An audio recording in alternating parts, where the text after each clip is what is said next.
Definisi hacker atau penggodam adalah individu yang menggunakan komputer untuk mendapatkan akses kepada maklumat tanpa kebenaran. Assalamualaikum dan salam sejahtera. Saya ucapkan kepada meja Puan Norzila dan rakan-rakan yang saya kasihi sekalian. Saya Muhammad Rizwan bin Bahudin, nombor matrik 289341. Daripada kumpulan 4, kami terdiri daripada 7 orang ahli kumpulan termasuk saya. Tajuk program Bual Bicara kumpulan kami ini berkenaan kesedaran tentang jenayah cyber.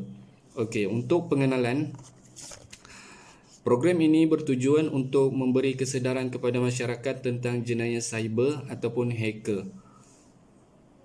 Seterusnya, dalam program ini juga kami akan berkongsi bagaimana jenayah cyber ataupun hacker melakukan jenayah online. Seterusnya, pendedahan ini penting bagi menyedarkan semua masyarakat berkenaan dengan jenayah cyber yang semakin membimbangkan di negara kita. Assalamualaikum warahmatullahi wabarakatuh. Saya Arisha Najwa binti Muhammad Mazlan, nombor matrik 289013. Saya ingin menerangkan tentang tujuan program kesedaran tentang jenayah cyber iaitu penggodam di Malaysia. Yang pertama, memberi kefahaman serta kesedaran tentang jenayah cyber dalam kalangan masyarakat. Yang kedua, memastikan masyarakat mengetahui tentang keselamatan jenayah cyber di Malaysia. Yang ketiga, mendapat informasi tentang laman web kepada masyarakat tentang Pusat Bantuan Cyber 999. Yang keempat, masyarakat dapat mengetahui tentang taktik ataupun cara penggodam supaya dapat mengelak daripada sesuatu yang tak diingini berlaku. Yang kelima, masyarakat dapat mengatasi tentang jenayah cyber atau tindakan yang sewajarnya yang patut dilakukan. Yang keenam, memahami kesan penggodam kepada individu, masyarakat dan negara. Tujuan program ini dilaksanakan bagi memastikan masyarakat di Malaysia mengetahui serba sedikit tentang jenayah cyber supaya dapat mengelak menjadi mangsa seterusnya. Sekian, terima kasih. Untuk bab yang seterusnya adalah bagi skop program. Untuk skop program yang pertama adalah bagi mewujudkan jaringan silaturahim yang baik di antara mahasiswa, badan NGO dan juga orang awam. Yang kedua adalah melalui program ini, orang awam akan lebih mengetahui tentang bagaimana penggodam mampu menggodam data peribadi mereka. Yang ketiga adalah bagi menunjukkan cara penggodam menjalankan kerja menggodam secara langsung kepada penonton. Yang keempat, bagi mendedahkan mahasiswa tentang pengaturan acara sesuatu program. Dan yang kelima pula adalah bagi mengadakan sesi soal jawab bersama tetamu jemputan bagi mendapatkan maklumat secara lebih terperinci mengenai godam. Salam sejahtera. Nama saya Yuwa Raja. Nombor matrik saya adalah 289233. Okey, saya akan terangkan tentang sasaran golongan. Okey, untuk program kami sasarkan orang awam untuk terlibat. Okey. Yang kedua, golongan seperti warga emas ataupun suri rumah ada pendedahan yang kurang terhadap penggodam ini. Ya kerana golongan seperti warga emas dan suri rumah ini kebanyakan masa berada dalam rumah aja. Oleh itu mungkin mereka ada pendedahan yang kurang tentang perkara ini. Okey, yang ketiga, untuk memastikan kadar mangsa berkurang. Okey. Program kami juga bertujuan untuk memastikan mangsa yang kena dengan penggodam ini untuk berkurang. Okey. Assalamualaikum dan salam sejahtera. Nama saya Nur Hidayah binti Firdaus, nombor matrik 289174. Di sini saya akan membentangkan berkaitan situasi semasa dan contoh atau taktik para hacker. So, yang pertama, seiring dengan pemodenan dan kemajuan teknologi yang semakin canggih dan meningkat di setiap kawasan. Yang kedua, kemerosotan nilai moral dan kemanusiaan dalam kalangan anggota masyarakat sendiri. Yang ketiga, mengakibatkan beberapa siaran buruk yang jika tidak dikawal, tersilap langkah, sikap acuh tidak acuh dan tiada kesedaran akan keburukan jenayah cyber. Dan yang terakhir, boleh mengancam diri sendiri, keluarga dan juga negara. Di sini terdapat 3 taktik atau contoh iaitu menggodam aplikasi melalui sembang telefon di mana modus operandi penipuan pinjaman kewangan. Sasaran kumpulan adalah ahli politik, bekas kaki tangan kanan kerajaan dan juga VIP. Taktik penipuan biasanya penggodam akan menggodam aplikasi telefon bimbit seseorang mangsa sebelum mengambil alih akaun berkenaan. Biasanya penggodam akan menghubungi rakan mangsa untuk meminjam wang, menyamar sebagai mangsa dan juga menghantar mesej kepada setiap ahli kumpulan sembang dan memohon mangsa untuk mendapatkan pinjaman. Yang kedua, pemberian dana haji. Modus operandi ialah pemberian dana haji kepada pelanggan tabung haji sendiri. Sasaran kumpulan biasanya golongan orang muda atau yang lebih berusia iaitu pelanggan tabung haji sendiri. Biasanya berlaku dalam kesibukan musim ingin menunaikan haji. Iaitu taktik penipuan. Biasanya penggodam akan menghubungi pelanggan dan memaklumkan bahawa namanya telah terpilih dan layak untuk menerima wang dana menunaikan haji sebanyak RM12,000 di mana wang ini telah dikreditkan ke dalam akaun tabung haji mangsa. Sekiranya mangsa tidak bersetuju, penggodam meminta untuk mangsa memulangkan semula duit tersebut ke dalam akaun para penggodam dan kemudian secara tidak langsung akaun tersebut akan dihacker. So yang seterusnya iaitu pegawai bank sendiri mencuri 1 sen iaitu telah menjadi jutawan dengan trademark sikit-sikit lama-lama jadi bukit. So modus operandi operasi 1 sen, sasaran kumpulan setiap akaun pelanggan di Hock Hua Bank, taktik penipuan, mencipta satu program dan mengambil 1 sen di setiap akaun pelanggan di Hock Hua Bank dengan cara memperdaya pengurusan bank negara sendiri. Melalui arahan ini, beliau secara senyap-senyap telah mengambil duit pelanggan iaitu sebanyak 1 sen saja untuk setiap akaun dan memindahkannya kepada akaun Bumiputera miliknya dan secara tidak langsung telah menjadi jutawan. Assalamualaikum dan salam sejahtera. Nama saya Normala binti Khalid, nombor matrik 289380. Saya akan membentangkan mengenai keperluan untuk perubahan. Adalah penting untuk membendung masalah hackers ini daripada terus berleluasa kerana tindakan hackers ini melibatkan serangan terhadap individu, syarikat dan juga negara. Tindakan hackers ini merugikan pihak-pihak tertentu dengan mencuri data peribadi, laman web syarikat, maklumat perbankan, maklumat kerahsiaan negara dan lain-lain lagi. Hackers kebiasaannya menyasarkan website-website pemerintah atau kerajaan, perbankan, lembaga kewangan, perusahaan besar ataupun kecil untuk tujuan mendapatkan maklumat dan keuntungan lain. Adalah perlu untuk kita mengetahui jenis-jenis dan cara serangan hackers ini dilakukan adalah seperti berikut. Jenis-jenis serangan penggodam terbahagi kepada 8. Yang pertama, denial of service ataupun DOS. Serangan denial of service DOS adalah serangan terhadap server website anda. Jika website anda terkena serangan ini, pengunjung website anda tidak akan boleh mengakses website anda. Hal itu kerana serangan ini akan membanjiri trafik pada server website anda sehingga server overload. Setelah website anda lumpuh, hackers akan meluncurkan serangan berbeza lainnya. Salah satu yang paling umum adalah serangan session hijacking. Yang kedua adalah man in the middle ataupun MITM. Dari namanya, serangan sejenis ini membuat hackers dapat berada di jalur komunikasi antara website anda dengan server. Hackers akan dapat mengetahui semua informasi dari transfer data yang terjadi antara website dan server. Salah satu jenis dari serangan ini adalah session hijacking. Penyerangan terhadap website anda sehingga hackers ini dapat terhubung dengan server anda.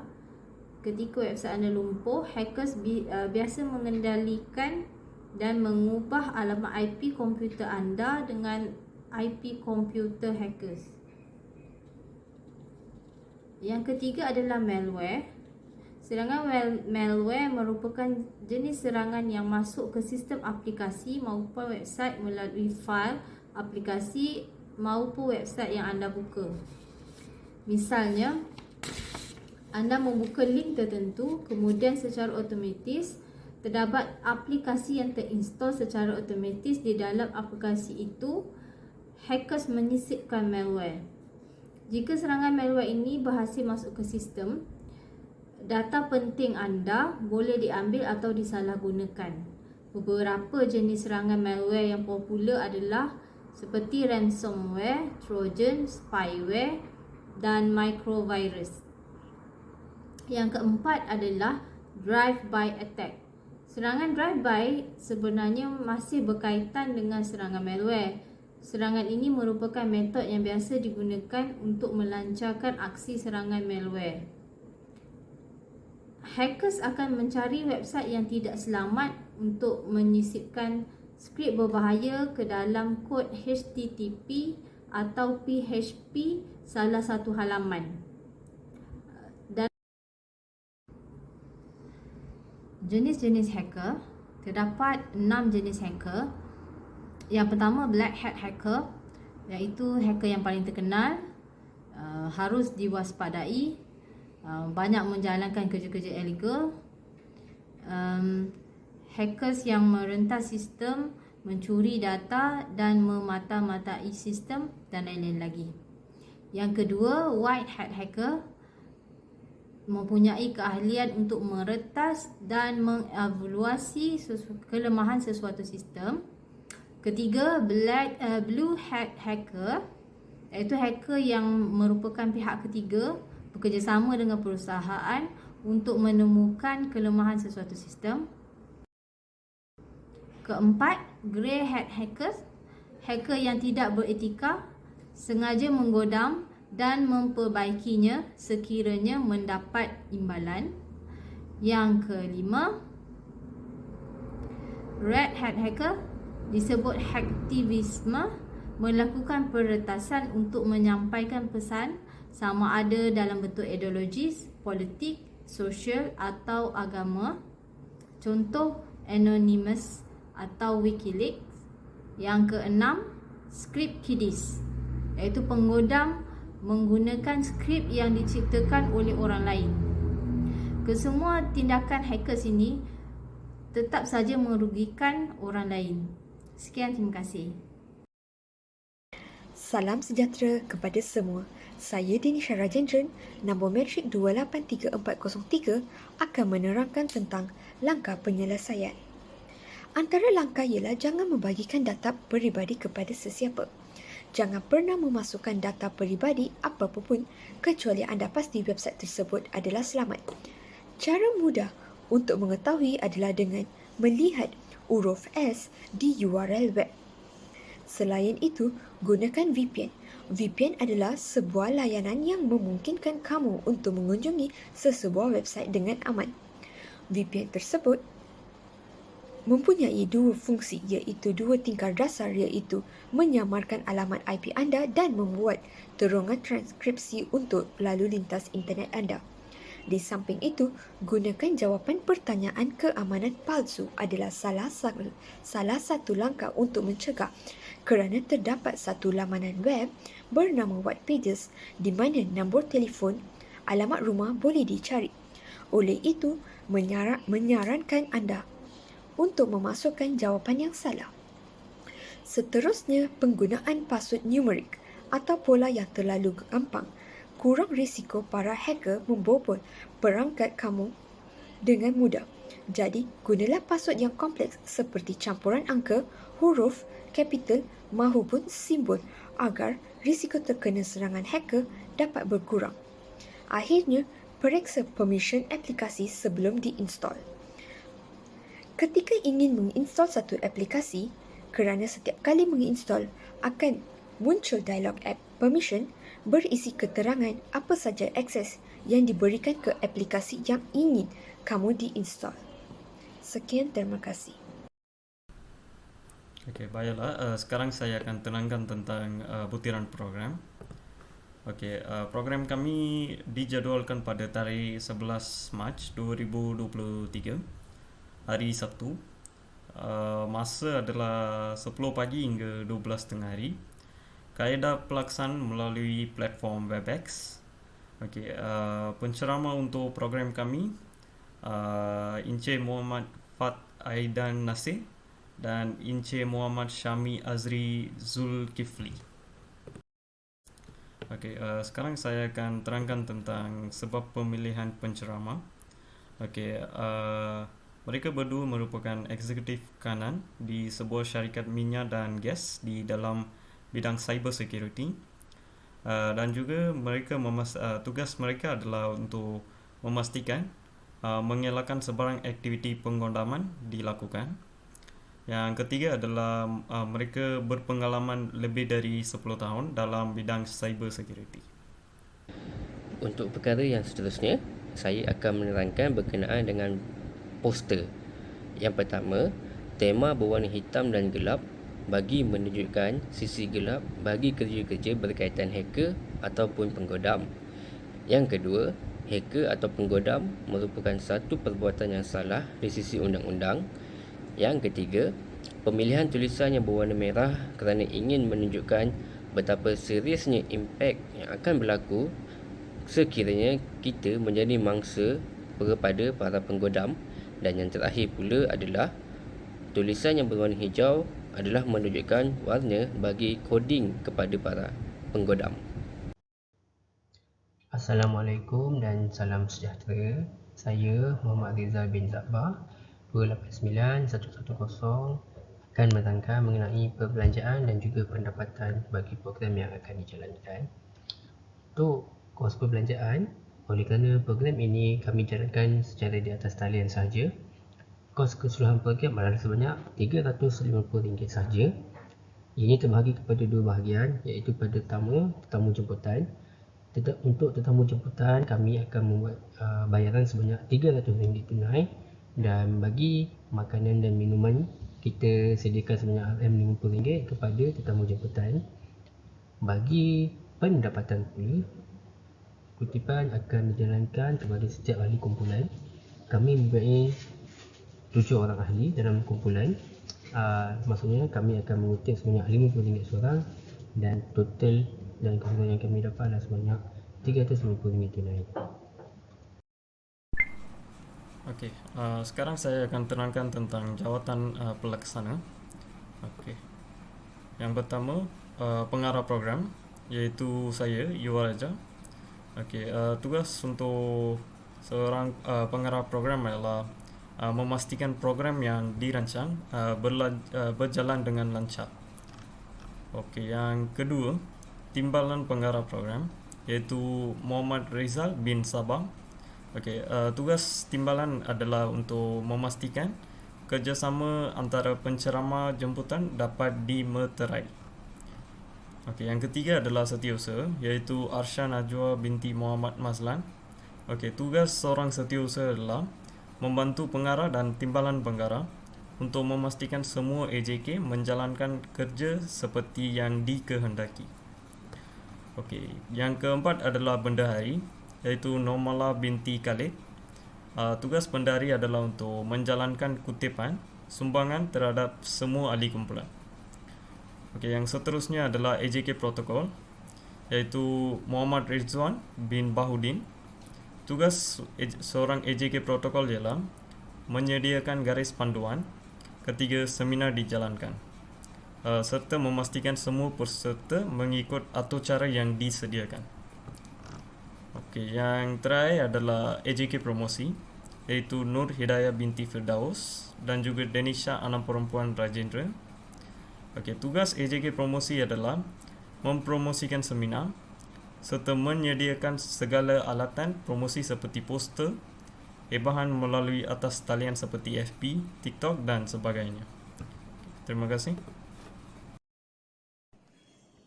Okey, penutup, saya ingin mengucapkan berbanyak-banyak terima kasih kepada meja Puan Norzila dan kepada pihak yang terlibat, ahli-ahli kumpulan dan rakan-rakan dalam menjayakan program webinar Bual Bicara ini dari segi komitmen dan idea. Okey. Penutup, semua pihak dan masyarakat perlulah menggembeling tenaga dalam mengatasi jenayah cyber. Usaha dan idea berterusan amat diperlukan dalam menangani gejala ini. Kerajaan Malaysia perlu melihat lebih teliti aspek keselamatan cyber dengan meningkatkan dan memperkemaskan tahap keselamatan cyber. Sekian daripada kami, kumpulan 4. Assalamualaikum